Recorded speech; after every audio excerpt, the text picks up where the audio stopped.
আল্লাহর রহমতে সবাই আগে থেকে সিদ্ধান্ত নিয়ে রেখেছে হয়তো বা যে ধানের পক্ষে তারা ভোট দেবে। তারপর তিনি ফ্যামিলি কার্ড, এটা তো বাংলাদেশে আলোচিত, এবং আমাদের এই যে যাদের কাছে যাচ্ছি আমরা, তারা কিন্তু সবাই ফ্যামিলি কার্ড সম্পর্কে কিন্তু আমাদের মা বোনেরা কিন্তু জেনে গেছে যে ফ্যামিলি কার্ড কি। এখানে কিন্তু আপনি তড়িৎ গতিতে সমাধান পাবেন না, যে মানে প্রথম দিনই সমাধান করে ফেলবেন যে 6 মাসের মধ্যে, এটা না, কিন্তু স্টেপ বাই স্টেপ আপনার সকল সমস্যা ইনশাআল্লাহ সমাধান, এই প্রতিশ্রুতি এখানে রয়েছে। আমরা আজ ঢাকা 17 আসনের 15 নম্বর ওয়ার্ডে, এটিকে বলা হয় 4 নম্বর সুবিধাবঞ্চিত এলাকা, মানে বসতি বলা হয় আর কি। তো এখানে আমরা সে দুপুর থেকে ওই থানা থেকে শুরু করে আমরা অনেকক্ষণ প্রচারণা চালিয়েছি। তো এই প্রচারণায় আমরা ইতিমধ্যে প্রায় 1000-এর অধিক লোকজনকে কানেক্ট করতে পেরেছি, এবং সেখানে সবচেয়ে উল্লেখযোগ্য যে বিষয়টা, আপনারাও নিজের সাক্ষী রয়েছেন, সবার অ্যাপ্রোচিংয়ে মনে হয়েছে যে আল্লাহর রহমতে সবাই আগে থেকে সিদ্ধান্ত নিয়ে রেখেছে হয়তো বা যে ধানের পক্ষে তারা ভোট দেবে। কিন্তু এখানে আমরা যেটা প্রচার করছি বিশেষ করে, যে এই ঢাকা 17 আসনের যে সংসদ সদস্য প্রার্থী জনাব তারেক রহমান, বিএনপির চেয়ারম্যান, তিনি যে প্রতিশ্রুতিগুলো দিয়েছেন, যেগুলো তিনি পারবেন, সেই প্রতিশ্রুতিগুলো দিয়েছেন। আমরা সেই প্রতিশ্রুতিগুলো আমরা পৌঁছে দেওয়ার চেষ্টা করছি।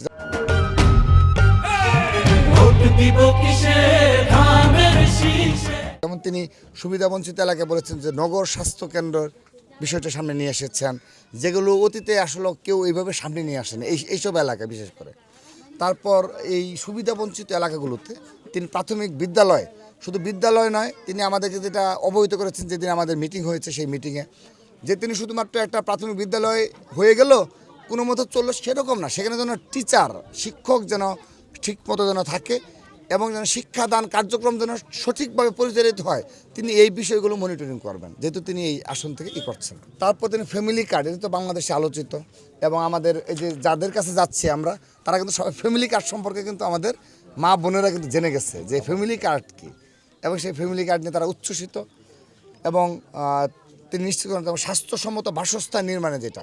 তিনি প্রতিশ্রুতি দিয়েছেন স্টেপ বাই স্টেপ, হয়তো বা তিনি তার প্রথম দিন তার পারবেন না, এসেই বাজেটের সাথে একটা বিষয় আছে, তিনি আমাদের বলেছেন যে বাজেটের সাথে প্লাস সার্বিকভাবে অনেকগুলো বিষয় থাকে, সেগুলো দেখে তিনি স্টেপ বাই স্টেপ এমনভাবে তিনি পরিকল্পনা সাজাচ্ছেন যেন একটি নির্দিষ্ট সময়ের পর অধিকাংশ সুবিধাবঞ্চিত এলাকার মানুষ যেন এই বাসস্থানের সুবিধায় চলে আসছে। যেন এই বিষয়টা তিনি, আর হলো ডে কেয়ার সার্ভিস, পানি সরবরাহ বৃদ্ধি, এই বিষয়গুলো তিনি প্রতিশ্রুতি দিয়েছেন। আমরা অতীতে দেশনেত্রী এবং খালেদা জিয়ার সময় দেখেছি তিনি যে প্রতিশ্রুতিগুলো দিতেন, তিনি তা রক্ষা করার চেষ্টা করেছেন একদম হাতে ধরে ধরে। তো আমরা জেনেছি, এবং তিনি আমাদের এই অত্র অঞ্চলের যে ঢাকা 17 আসনের সংসদ পদপ্রার্থী জনাব তারেক রহমান, এবং তিনি আমাদের সাথে যখন মিটিং হয়েছে, তিনি নিশ্চিত করেছেন যে এই সবগুলো বিষয় তিনি দীর্ঘ সময় নিয়ে অ্যানালাইসিস করে তারপর তিনি লেখার অনুমতি দিয়েছেন, টাইপ করে অনুমতি দিয়েছেন, যেন তিনি প্রতিশ্রুতি রক্ষা করতে পারবেন, সেই প্রতিশ্রুতি দিয়েছেন। কোনো আধিক্ষেত কিংবা কোনো বাড়তি কোনো কিছু বলা, যে ভোটের জন্য শুধুমাত্র বলা, এরকম কোনো কিছু তিনি বলেননি। তিনি বললেন যে 4000 টাকা তিনি বাসা ভাড়া দেয় এখানে, তারপর হলো থাকা খাওয়া, তাদের যে সমস্যা, এটা যারা থাকে, যার সমস্যা সে বুঝে, সমস্যা তো বলতেছে, তো তখনই তো আমরা তার যে প্রতিশ্রুতি, আমরা তো এখন সমাধান করে দিতে পারবো না, বাট তিনি যদি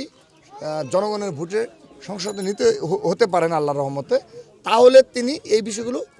ইনশাআল্লাহ তিনি সুন্দরভাবে করার চেষ্টা করবেন, মানে তাদের যে সমস্যাগুলো এখানে রয়েছে, সমস্যার সমাধানগুলো, তো এগুলো আমরা আশ্বস্ত করছি। এবং এটাও বলছি